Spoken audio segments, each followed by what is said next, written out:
Welcome to the latest installment of the Technology Addiction Team webinar, hosted by the Brain and Mind Centre at the University of Sydney. As always, we're featuring a really exciting topic looking at the relationship between technology and gambling. And as we do try and prioritise, we are featuring two really exceptional early career researchers, both PhD candidates finishing very soon, although there may have been some delays due to the COVID situation. Today, I'm going to be handing over to the co-host of this series, Khalil Philander, to introduce our panelists. Well, thank you very much, Sally, and welcome everybody to the seminar. And today, like Sally mentioned, we have a couple of very exciting young speakers who are emerging scholars and emerging talents in the field that we're really glad to have as part of this conversation today. So our conversation today is going to focus on dissociation in gamblers. And I say dissociation because we're going to talk about all the other variants and different terminologies that go into that. And so they'll correct me as we go along. But first, I'm going to introduce our two speakers. So first up is Magdalen Schluter-Dixon. Maggie is a PhD candidate in clinical psychology at the University of Calgary, where she earned her MSc as well. She studied at the University of British Columbia, where she earned her BA, excellent place to get an undergraduate degree. Maggie's research interests include how we conceptualize addictions, impulsivity, and reward-related decision-making in gambling disorder, as well as the application of evidence-based practices in step care approaches to treatment and prevention. She actually also published a review on dissociation in gambling disorder for Current Addiction Reports last year. That's the Schluter and Hodgins publication. So if anybody wants further readings, that's a great place to start. Our other speaker is Spencer Merce. Spencer's actually someone that I've known for a long time, going back several years. So Spencer is a PhD candidate right now, but we expect him soon to have his PhD in cognitive sciences at the Center for Gambling Research at UBC. And he is a graduate fellow of the Natural Sciences and Engineering Research Council of Canada. His research uses behavioural and physiological methods to investigate user experience during slot machine gambling. So welcome very much, Maggie and Spencer, to the seminar series. So what I think we're going to do as part of this level setting, both, this is not an area that I understand well, so I don't want to delve right into questions. And I know that Maggie and Spencer both know a lot. So the way we're going to set this up first is I think we're going to have some opening remarks from Maggie and Spencer, and we have a short presentation to go along with that. So with that in mind, I'm going to hand the conversation over to Maggie to start us off. All right. Hi, everyone. Really happy to be here. I'm Maggie, starting us off here. We can hit the next slide. Excellent. So I'm just going to start off by talking a little bit just about what is dissociation and what do we mean when we use that term. So clinically, it refers to a disruption in the integration of various mental activities.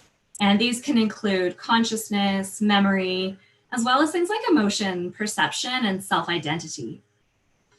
Within the gambling field itself, there is a lack of consensus. Rather than using the term dissociation, a number of other processes are referred to, and these include things like altered states of awareness, immersion, dark flow, or the zone as well. And although we do have these different terms to refer to dissociation, they are used largely interchangeably. And each concept does tap into one or more aspects of this clinical definition as well. And then in addition to this, we also need to distinguish between these more global dissociative experiences versus gambling specific, because both are actually relevant within the dissociation literature. So these global dissociative experiences refer to this tendency for dissociation in a variety of everyday experiences. Whereas these kind of gambling specific or in-game dissociation refers to this dissociation that occurs within the context of a gambling activity. So next slide. Great. So I'm actually going to pause for a second, and I just want everyone who's watching this stream just to take a moment, and I want you to just kind of tune in to what's going on in your body. And I want you to notice one sensation. This could be pain, hunger, tension, maybe. And now I want you to pay attention to your environment and want you to pick out one sound. For instance, I can hear footsteps above me. So normally we can choose to pay attention to specific aspects of our environment through our senses, such as our hearing, as well as our inner experiences. So these are our thoughts, those physiological sensations, and our emotions. And we take this information, we actually process it and integrate it. And that is what usually guides our behavior. So, but dissociation during gambling is characterized by sometimes, quite marked shifts in attention, orientation, perception, and critical thinking. And from a cognitive perspective, this is actually resulting from failures to process and encode that incoming information, through our senses as well as internally, such as the information that you just picked out. And then kind of encoding this information and using it to then guide our behavior. What this ends up looking like within gambling, we really do see these cognitive, behavioral, and affective changes. So a few qualitative studies have been done that have interviewed individuals who gamble about, what their experiences are like when they gamble, that really highlight some of these shifts. So when we look at the cognitive side of things, we get comments, your worries seem to just sort of dissipate, referring to this, real a failure to process kind of these thoughts, this thought process that's kind of going on in the back of our minds, whether the thoughts are there or the thoughts themselves seem to change. In other comments, you forget that you couldn't or shouldn't spend anything more. So, sometimes you go in with the idea that you're going to have a limit. And, once you're actually gambling, that initial idea seems to just dissipate. Behaviorally, this kind of quote really sticks out to me in terms of this impact on how it does guide our behavior is, it's as though there's somebody else inside of you and they have just taken over. Normally, I would not sit for 4, 5, 6 hours like that, but I have done many a time in front of a machine, just playing and playing. And then lastly is that kind of affective impact, which will be touched on later on as well, is this idea like you're in a cocoon, or, I like the feeling of being in the cocoon, or, it's, I guess, a cop-out for your anxiety. So there's an element here of this these affective changes where we stop processing those affective emotions that are going on, inside of our bodies, or we actually find an escape from them and stop feeling them. And I will turn it over to you, Spencer. Okay. Hi, everyone. I'm going to carry the torch for the next couple of minutes. Picking up where Maggie left off, we really are looking at this idea of gambling to escape. So one of the big things about dissociation, or you'll hear me interchangeably call it immersion or dark flow or any number of other terms here. One of the big things that we really care about in this end of the field is the fact that dissociation during gambling is robustly correlated with problem gambling severity. So at this point, there's been almost 24 studies that have looked at measures of some version of dissociation and some measure of problem gambling severity. And in general, they seem to have a pretty reliable, moderate effect size. So there seems to be some quite reliable link here. This could be partly due to the fact that modifying or escaping from negative moods is a key motivation for some gamblers. In various studies, problem and pathological gamblers, people with gambling disorder, have indicated that changing the way they feel or escaping from stress, anxiety, or depression is a key motivation for their gambling. So it's possible then that dissociation may provide a mechanism for escape from comorbid depression or stress or anxiety. And in the Dixon paper I've cited there, they find exactly that there's a significant correlation between depression scores on a questionnaire and individuals, what they call dark flow scores from a flow questionnaire, which I'll consider as fairly similar to dissociation in this case. I should mention as well before I move on, though, that these results are not entirely unambiguous. When I've looked at this in one of my studies, I didn't replicate that finding. So it's possible, theoretically, that this is going on, that dissociation provides a mechanism for escape from depression, especially among people at risk for problem gambling. But the jury is still somewhat out on that one. If you could just go to the next slide for me. Thanks. So one thing that I really care about in particular in my research is looking at electronic gaming machines. So in different jurisdictions, these may be slot machines, pokies, video lottery terminals.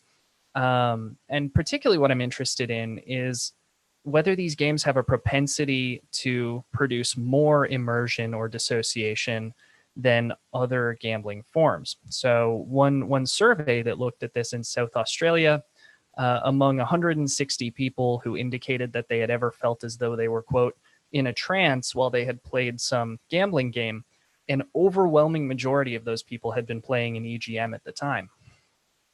Now, there's a number of reasons theoretically why this might be happening. It could be that these games are fast-paced and continuous, right? You might imagine that it could be hard, just hypothetically, to experience a high degree of immersion in playing the lottery when you have to wait several days in between each bet to see what happens. There's not a ton of research into exactly why this is happening yet. We're still working on it. But one thing that seems to really be emerging right now is that certain structural characteristics of, in particular, modern slot machines seem to be related specifically to the rates of immersion that people experience. So in one case, both Mike Dixon's group and my group have looked at multi-line betting, right? This is the ability to place multiple concurrent bets across different regions of the slot machine screen. So instead of just betting right across the middle, you're betting across the top of the screen, the bottom, diagonally, or in any number of different zigzag patterns. And we find in each of these studies that the more lines people are playing, the higher immersion they report. And this isn't simply due to the overall size of the bet. So in these studies, we're accounting for how big the bet was overall, and we find that actually it's specifically the number of pay lines, something about how that changes gameplay that seems to be associated with greater immersion. If you would just go to the next slide for me. So one other issue that I'd like to highlight before we get into the questions has to do with specifically what is immersion? What is this dissociation thing that people are experiencing when they gamble? And why is it related to problem gambling? So the big question in my mind over the last few years has been, when EGM gamblers dissociate, do they care more about what the game is doing? Right? Does the game draw them in and get more of their attention? Does their attention narrow on just what the game is doing? Or do they care less about what the game is doing? Do they feel so good in that state of immersion or dissociation that they kind of forget about what's going on around them, including the game? And I'll say that current models don't all agree on this. Some people have argued specifically that when people play slot machines, and a kind of attentional narrowing can happen where they care intensely about what's going on screen. And others have argued instead that when people get into this kind of slot machine zone, that actually they don't care about time, space, the value of money, what the game is doing, and that it's really all about staying in that immersed experience. So I think that this is a really important question, and I hope we can get into this a little bit later on, but it has some implications for how we might handle venue staff training, how we might handle treatment, how we think about informed choice when it comes to gambling on slot machines from one bet to the next, and in particular, how we might design different RG interventions, responsible gambling interventions, things like pop-ups on screen or signage in venues.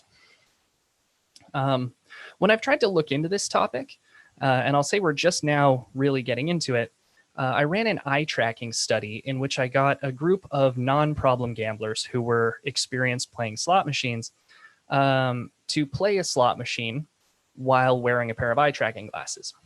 In that study, we found links between dissociation, or in that case, we were referring to it as immersion, and several indices of increased interest to what the EGM was doing. So it certainly looked like people were kind of zoning in on the game, that attention was narrowing to the game, and that perhaps they might be ignoring things outside of the game. But this is just one bit of evidence, and I'd love to pick it apart if people would permit me that. So for the last little bit, I'm going to pass the torch back to Maggie, and then we'll get into questions, I think. Great. So just picking off what Spencer was alluding to with regards to these implications, I did want to just really quickly touch on a couple kind of lines of implications that dissociation in gambling really has. The first of these is legal. Spencer talked about this kind of idea of informed choice. And it really raises the issue of this volitional control. So if dissociation is leading to these changes in behavior, then, how voluntary really is this gambling? And one of the questions that's raised is that, there is this possible lack of awareness when a monetary limit is reached. Or if not aware, then not having that same kind of effective processing that generally occurs when we spend too much money, not really realizing the implications necessarily of how much that we're spending and that we have gone over our limit. And then the second one of these is these harm reduction practices that are becoming, increasingly important as well. And, this can refer to these, breaks in play, which are basically just temporary pauses in the gambling experience that are meant to give the, gambler a chance to, decide and notice have they reached their limit, as well as these responsible gambling tools. And so these can include like limit setting, where the, you preset a limit before you start to gamble. And that's a hard line. There isn't really an option to go forward. So things like that, and how these can be, incorporated into the gaming experience, to better protect the gamblers who are more predisposed to these dissociative experiences, is kind of this one line of research that's happening more and more. And as well, how these can actually disrupt the dissociative process. And, some of the, some of the research is still a little bit ambiguous, but, some has shown Sherry Stewart and her team with Michael Wald, they found that, dissociation actually mediates, gambling severity. But it's only present when participants aren't reminded of their monetary limit, which suggests that this kind of pop-up reminder likely actually interferes with that dissociative state, but the pop-up reminder that is relevant. So, remember you started with a certain amount of money, you've now spent this, or, you've hit your limit as well. And so there's, a lot of research still going on that's kind of figuring out exactly how to use these and what aspects of these harm reduction practices and breaks in play are actually effective. And, possibly, what aspect of this dissociative experience is really being interrupted. That's still up for debate. And I think that kind of leads us off into the question and answers. Well, great. Thank you so much, Maggie and Spencer, for that really helpful overview. And I know we have several questions coming through, and I have a few questions of my own that I'd like to see if we could get some more details on what you touched, because you touched on several different things, and I want to dive into each of them. So let's maybe start doing that one by one. Maggie, I guess my first question is for you as the clinical expert as part of this conversation. Early in your presentation, you talked about dissociation kind of as a broader thing outside of gambling. And I wanted to kind of try to focus in on the comorbidity issue. When I think about any leisure activity that people might take up, I mean, often it's, if you're going to do anything recreational, it's going to be to try to change your current mood state in some way, shape, or form. And so what I'm curious about is the relationship between problem gambling and mood disorders, and whether it's the case that where the harms come into place, right? So everybody might be trying to regulate their mood in some way when they start gambling, like they might be doing when they go into any other activity. But at what point do the harms come in place, or is it just people with severe mood disorders that are more attracted to gambling, and then the harms come out of that because of the issue that you raised? You framed it as a legal issue in terms of, is this voluntary? I would probably frame that more as an ethical issue. But in either case, I think the idea is the same, is that people aren't necessarily making rational decisions at some point. So I've asked about 8 different questions framed in this setup, but maybe you could just sort of talk broadly about some of these issues that I brought up. Yeah, absolutely. Yes, there's definitely a number of questions in there. The first one really just being about this link between problem gambling or gambling disorder and mood disorders. And I'm actually going to refer and highlight what's called the pathways model to problem gambling. And so it actually proposes 3 different pathways to problem or disordered gambling. And one of these pathways is kind of what they call the emotionally vulnerable gambler.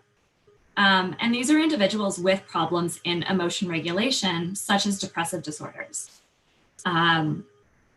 And the idea is that, among this subset of gamblers, this problem gambling develops in response to this dysregulation as a way of coping or escaping these affective states. So this kind of escape motivation comes into play. There's, increasing research that's kind of supported this pathways model, as well as some interesting research that's done some structural equation modeling to actually try and model the relationships between dissociation during gambling, more global dissociation, mood dysregulation, and gambling severity, and actually trying to understand the relationships between all of these.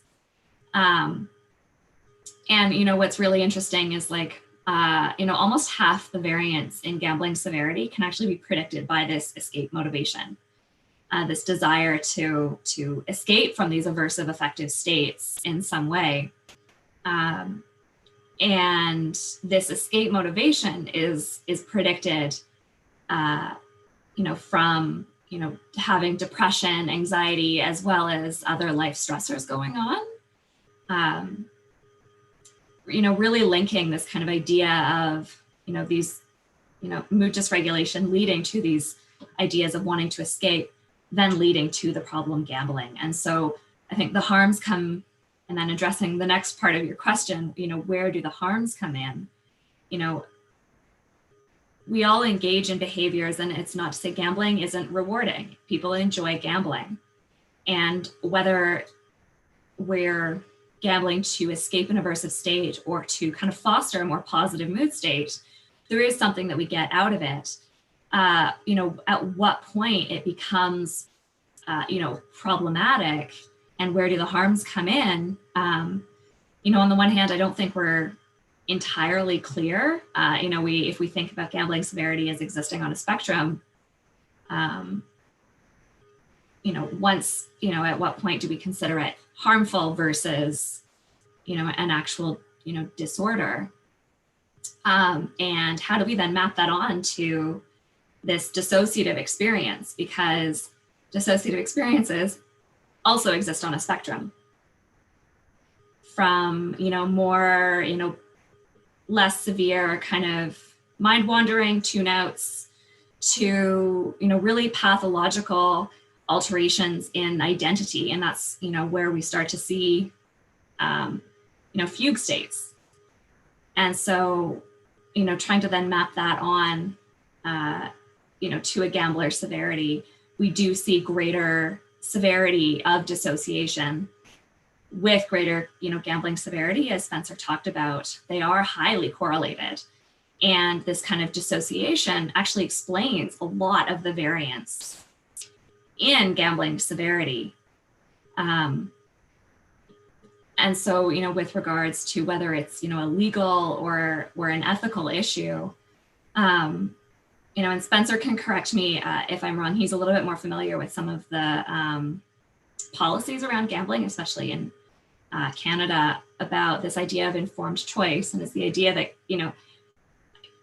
gamblers, they do have informed choice. It is actually voluntary when they decide to spend this amount of money. And if they are, dissociating, especially in the subset with much greater severity and greater of gambling and dissociation, then, if it isn't actually informed, if people aren't actually aware, maybe they're informed at the beginning, but once they're actually gambling, it's no longer an informed choice. Once they're actually in that state, it really does raise the question of, how good are these policies? Do they need to be changed?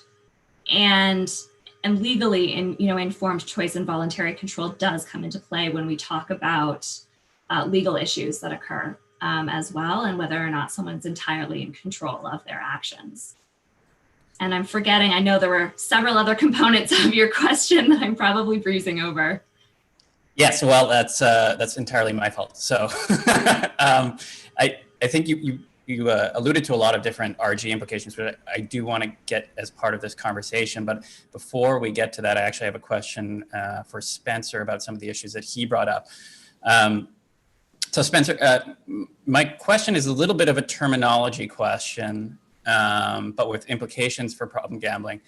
And okay, so let me ask it this way. So colloquially, when I think about the words immersion and dissociation, I think of two very different things. Like if I think about my own experiences, dissociation might be just putting on like the worst Netflix TV show at the end of the day because I just totally want to not pay attention. I'm watching The Floor is Lava or something like that. Immersion I would see as, trying to get very focused in on my work, and say if I'm really focused on writing a research paper, that seems to me to be a sense of hyper-focus. Is that just a misunderstanding of the terminology there? And is there an implication of the way that these things are used in terms of the experience for somebody who is having gambling problems versus somebody who is not? Yeah, no, I think you really nailed it there. One of the things that people close to me are frustrated by is the fact that I'm kind of aggressively agnostic on terminology when it comes to this experience in the gambling field. And the main reason that I waffle back and forth between flow and immersion and dissociation is because in general, while since the mid 80s, we've been talking about this thing in the gambling field, we've used all kinds of different terms, but we've mostly used the same instruments to measure it. So in general, we use one of 3 or 4 questionnaires that tend to use highly concordant questions. And so while there are important theoretical differences between where immersion comes from, perhaps more in the gaming literature, where flow comes from in the field of positive psychology, and where dissociation comes from in the more traditional clinical fields. I don't think we're capturing those theoretical differences. So we could absolutely talk at length about the different construals that people put on these things. The point I want to make before I jump into that is that I'm quite circumspect on these points, just because I don't think we yet have the sensitivity in the gambling field to be able to say with complete certainty what term we should or shouldn't be using.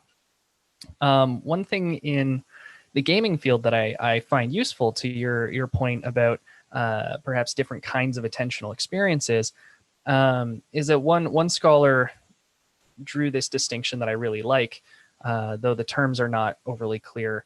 She calls it diegetic and situated immersion. So the idea that there's one level of immersion in which you're paying increased attention to the game that you're playing, while the other one, you feel like you're actually in it.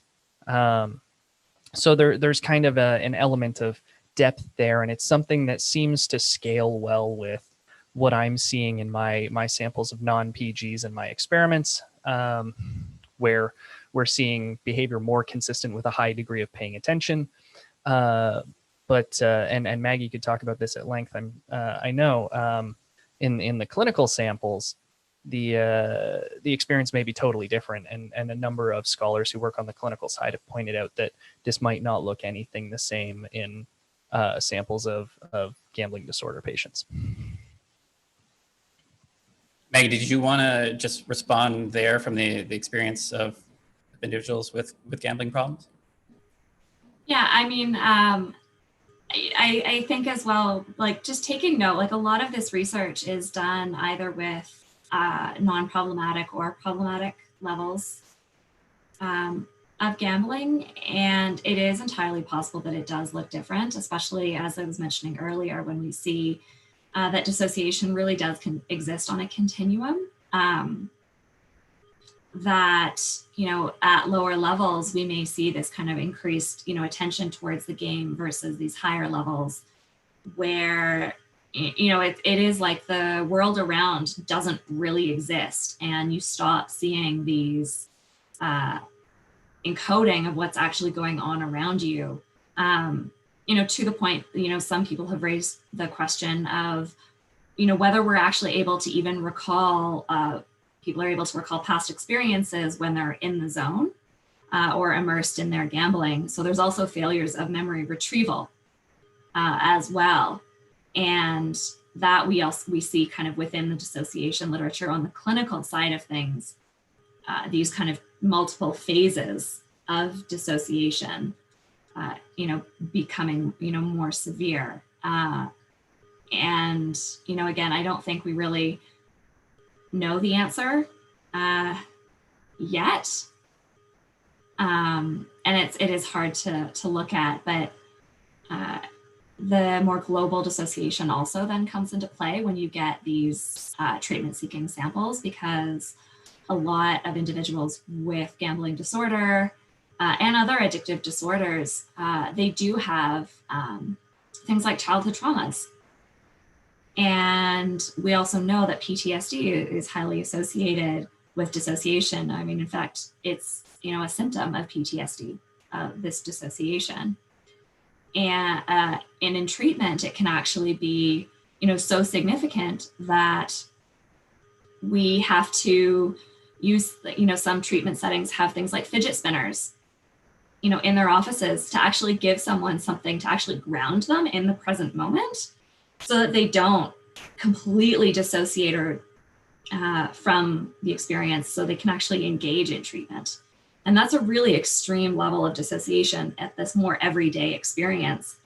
But this everyday experience and the tendency to experience that then plays into these within gambling experiences.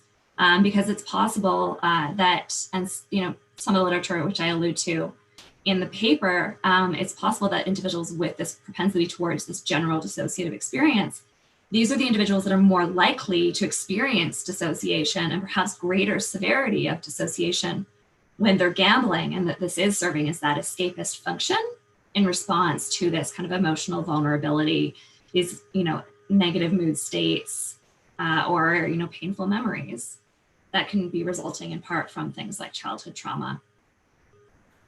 It's really interesting. I'd like to pivot the conversation to a little bit of a more applied setting.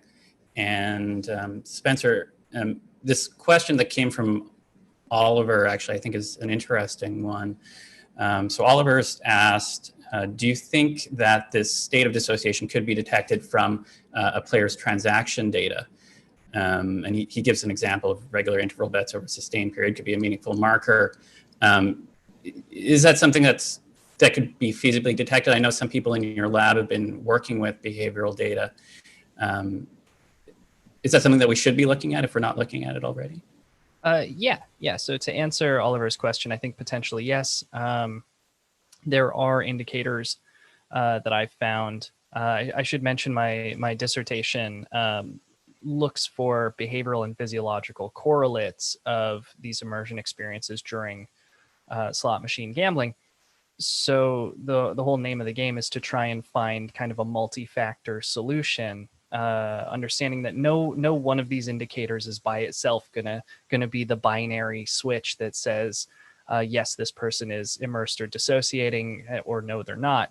But with multiple factors together, you may be able to build a predictive model that does an okay job at that.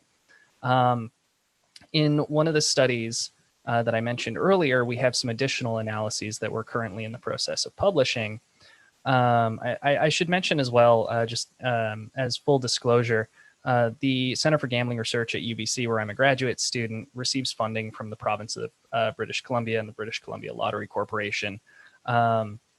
They don't constrain our research or publishing in any way, but they did provide the slot machines that we use for these studies. So I just think it's important to make that known.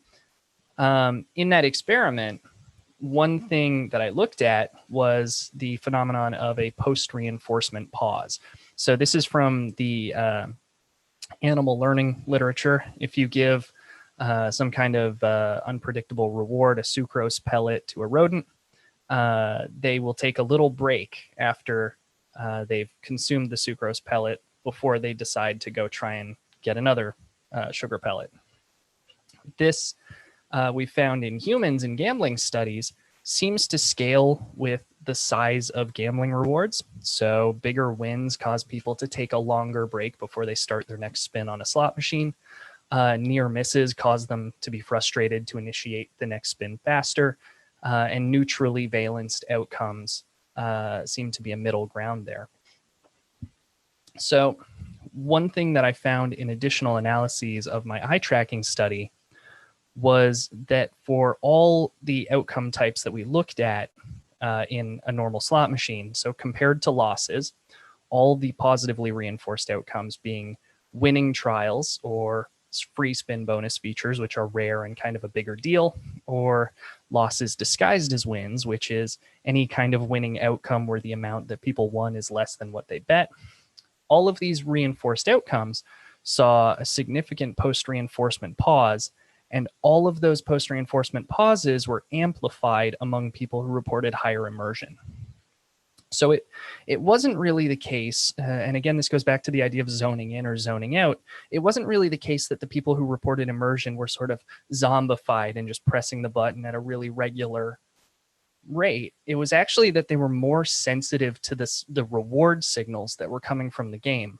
So it's kind of more on the zoned in side of things, where they're really attuned to what the game is doing, and they're sensitive to the different values of different outcomes.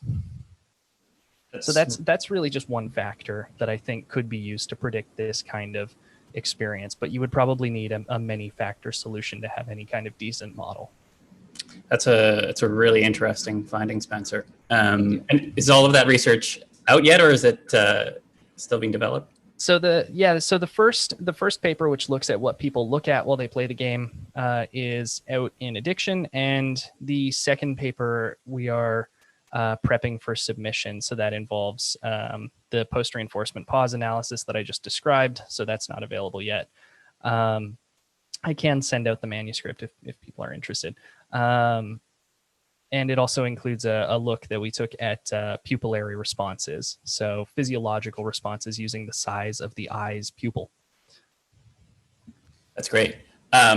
So Kate DeCosta asked a question about a debate in Australia about moving ATM machines further away from gambling rooms to create a break. And this is something that comes up, I think, a lot in regulatory decisions or even operational decisions around how do we set up the casino environment. And this is something that I dealt with previously as well.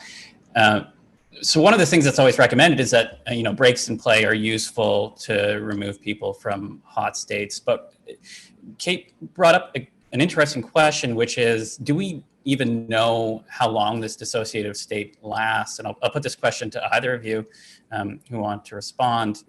Do these types of interventions, which are really just designed around taking somebody off of the slot machine, basically forcing them to stand up and then sit back down again, does that matter, or does it really take a longer break to have some sort of benefit in terms of taking somebody from what Maggie, you talked about, that irrational state, to being able to make a little bit better or wiser decisions about continuing to play? I can, just start just commenting on, what really is sufficient, and Spencer might have a better idea of like what time frame is necessary. But, one of the things that patterns that has come up in the literature is that it's, not even a break and play or a pop-up per se. It's actually something that's relevant, that provides relevant information, these more personalized messages, rather than just temporarily disrupting or suspending the gambling, which also suggests that it may not be just suspending the gambling that's sufficient to disrupt this dissociative state. There may need to be an additional element, something that, is highly salient to that individual, enough to kind of reorient themselves, to their experience and, create kind of like a choice point where they can choose to continue gambling or not. And it's, not to say that, and I should say that, in that state, a lot of other factors come into play that then influence, a problematic gambling and that persisting in problematic behavior.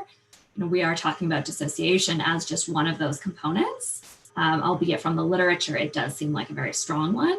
There are other factors like all of this prior learning and reinforcement, and, hypersensitization to reward cues that are all then impacted within gambling as well. Yeah, I think that's a perfect answer. The only other thing that I might add is there's been to this same point, there's been a number of questions about kind of what you might call the attentional fluctuations of this sort of dissociation or immersion experience. So how long does it take somebody to get into it? If you move the ATM farther from the casino floor, does it break people out of it?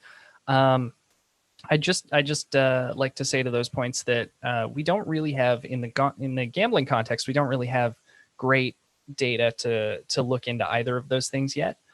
From a related field of mind wandering in cognitive science, which looks at the fluctuations of attention, how somebody goes from being on task to thinking about what they're going to do later to going back to being on task.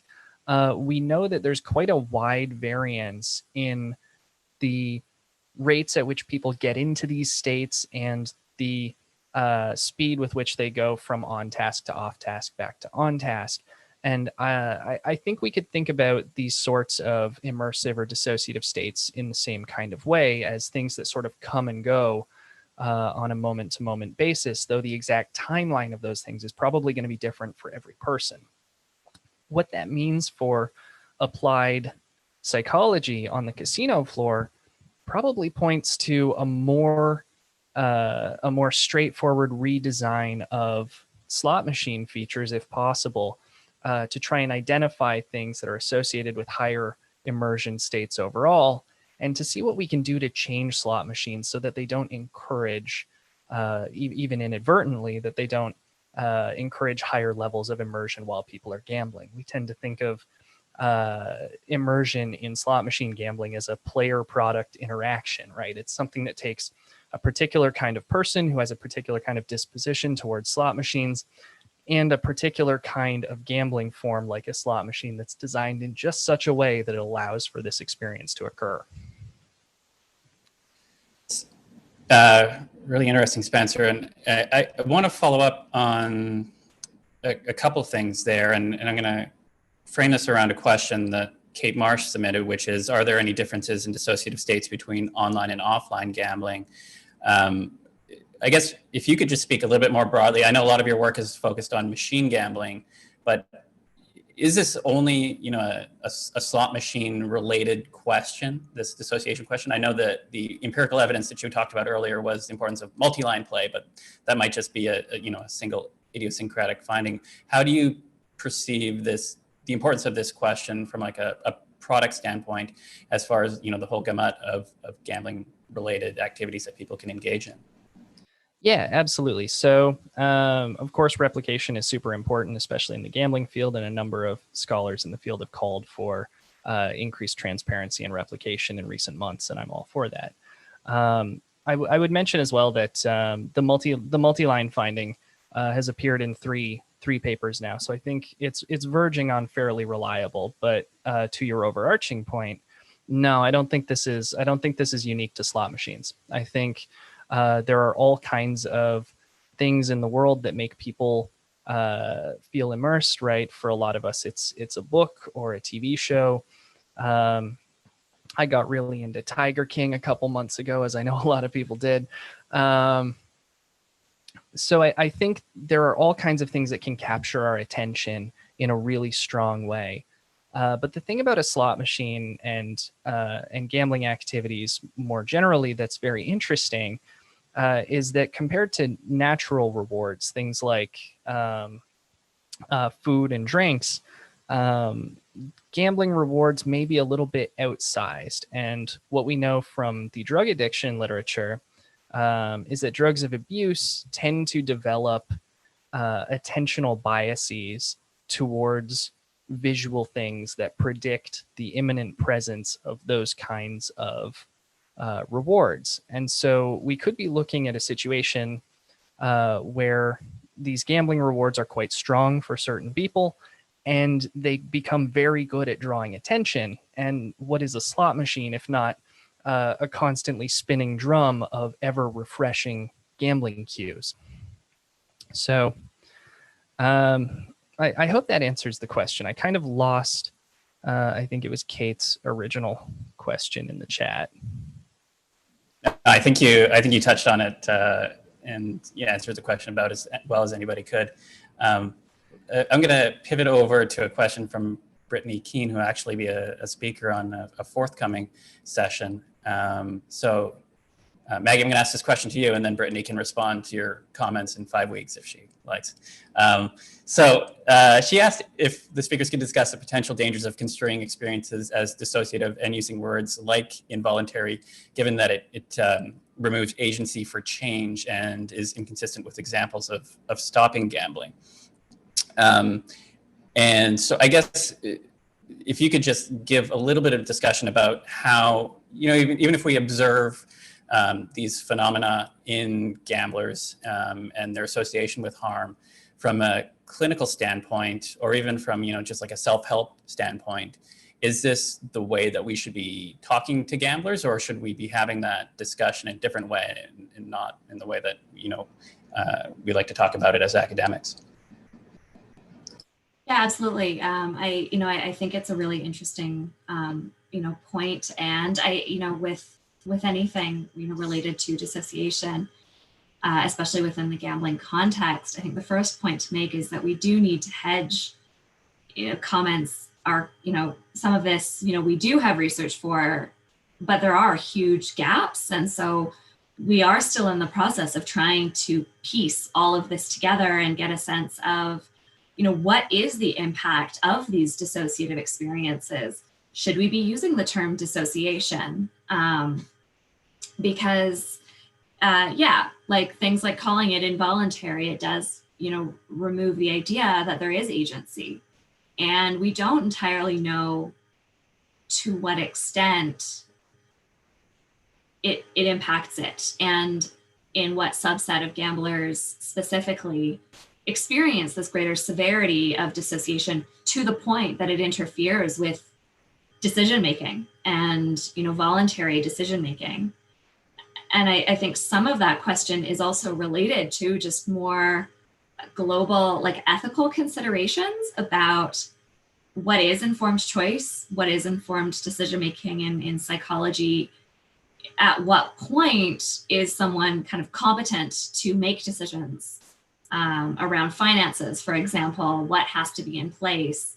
And, I can't speak too much to all of that. I'm not, really well versed in that literature, but that is one that is, relevant, to the point that people have asked, individuals with addictions and with drug addictions, in particular, how sensitive do we need to be about their capacity to provide informed consent for treatment, for example?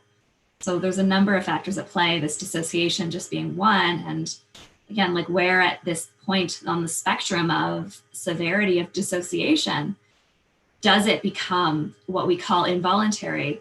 And what aspects are people now not in what areas do people not have this decision-making capacity for? We don't know the answer to that, unfortunately. And then relating to this idea of examples and, stopping gambling, as well, which was the second part of Brittany's question.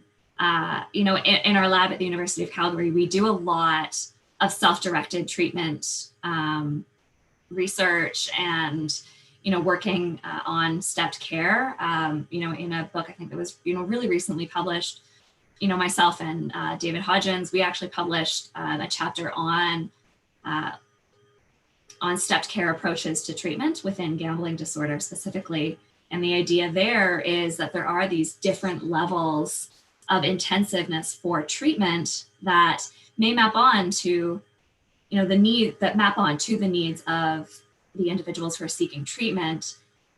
And one of the general ideas there is that individuals with greater severity are more likely to need this formal treatment assistance, whereas the more mild, moderate severity of gambling may be more likely to be able to recover using self-directed treatment approaches, workbooks, online modules, or they do it themselves because treatment with or recovery without treatment is quite common, in the gambling as well as other addictive disorders. Thank you for that response, Maggie. And maybe what I'll do is since you've kind of given a great final word on the implications of this issue for treatment, I'll ask Spencer a question about the implications of this for responsible gambling. So this is the magic wand question. So the challenge of responsible gambling is how can we reduce harms without reducing enjoyment or pleasure that people actually get out of gambling? And with this question in particular about dissociation and immersion, I think it's a really relevant one because that's part of the reason why people enjoy gambling recreationally. So the magic wand question is, if you, Spencer, had one intervention that you could put in place or increase the use of that might already be in place, how would you change the way that online operators are managing their systems, or in casinos or other retail settings? So there's a number of things that you could do with machines. One thing I think if I could take it a step further back, I'd like to talk about the design pipeline for these games. I read a gambling patent recently for some slot machine tech, where a gambling firm argued that the technology they were developing was aimed at, quote, and I'm quoting here, to provide a more immersive and attractive gaming experience. And I think based on what we now know about the robust relationship between this kind of immersion and individuals' risk of problem gambling, we should start questioning whether we think it's acceptable to develop gambling tech with the express intent of inducing immersion. We kind of expect then that these sorts of technologies would be likely to disproportionately impact at-risk individuals. When it comes to the actual design of these games themselves, I think the thing that has a decent evidence base that's growing, and I would hesitate to suggest anything should be done just yet. Of course, the scientist says we need to do more science.